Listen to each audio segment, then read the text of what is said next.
Maybe you've watched the rest of our videos on how we think about the role of technology in our lives and want to learn more about the subject. So, we have some resources you might find useful. But for most of these recommendations, you're going to have to turn to an older technology. So, not video. You'll have to leave YouTube for a moment. The first book, and a book is after all a kind of technology, is not about technology per se. It's The Decadent Society by New York Times columnist Ross Douthat. And he's just a phenomenal writer, and the argument he makes in this book is that we've actually stopped advancing as a society, including in the technological realm, and that what counts for technological progress now is mostly an illusion. Just maybe kind of counterintuitive. Basically, we've eaten all the low-hanging fruit, and now we're stagnating. Not encouraging. Anyway, he makes a compelling argument. Wow, that sounds really interesting. I feel like I've mentioned Neil Postman's 1992 book, Technopoly, a bunch of times in this series, and that's because it's just really good. And it's also quite accessible in a way other books on technology aren't. I'm thinking of Marshall McLuhan's Understanding Media here, which I found it kind of inscrutable, but at least I know now where the phrase, "the medium is the message," comes from. Anyway, the basic thrust of Postman's book is that modern society has allowed technology to trump everything else. In a way, it's made an idol of technology and has made efficiency and increased profitability the highest good. Yeah, it's a great book. Can't emphasize that enough. There's a short essay from Wind, Sand, and Stars by Antoine de Saint-Exupery, and all of you little Prince fans out there, I see you. The essay is called The Tool, and in it he goes after the moralists, I guess people like us probably, who attack the machine as the source of all the ills we bear. And that's understandable, of course, because of de Saint-Exupery's love affair with airplanes. But one argument he makes is that we lack the perspective at this point in history to judge the transformations wrought by technology because they've all happened so quickly. I guess his argument is, patience. You might not get it, but your great-grandchildren will. And I guess in some way that's comforting. And I'm not sure that I agree with him 100%, but still it's worth a read. Cold comfort. I also want to recommend The Frailest Thing, which is a collection of blog posts by Michael Sakassis ruminating on the meaning of technology. I particularly like one post, 10 points of unsolicited advice for tech writers, with stuff like, the observation that human beings have always used technology is not a cogent response to the criticism of particular technologies. The use of a pencil does not entail my endorsement of genetic engineering.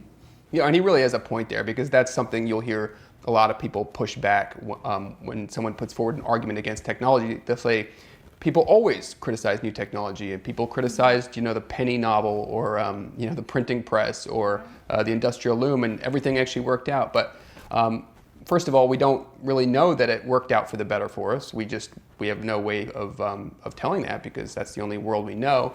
And second of all, just because that was an argument, in the past doesn't mean, an argument against technology in the present doesn't have, some validity. So, insightful writer, and definitely worth reading his collection of posts.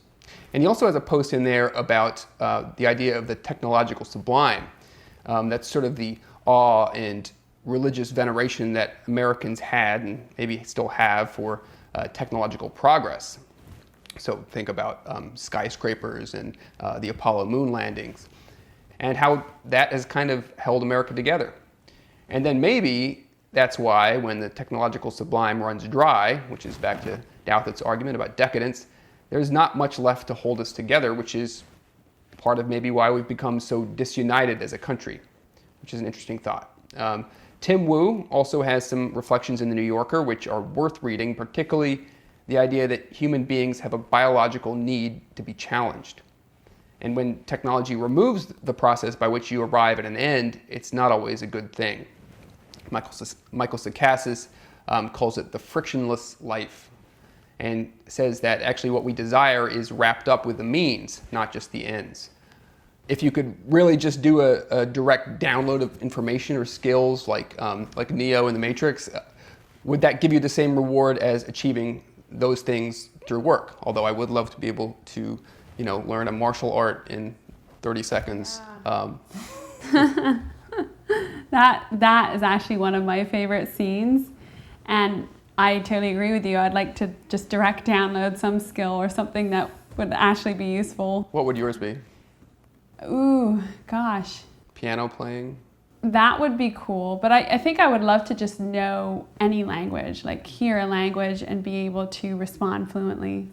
What do you think? Because I struggle with language. What do you think about this new technology where you'll be able to have like a little earbud and you can go to Italy or France and you can talk to someone and the earbud will hear them talking in Italian and translate directly into your ear and you can have a real-time conversation. How do you feel about that? I don't like that at all because I would be kind of focused on this third party in my head translating the person that I'm trying to communicate with, and I think that it would just mess up the interaction.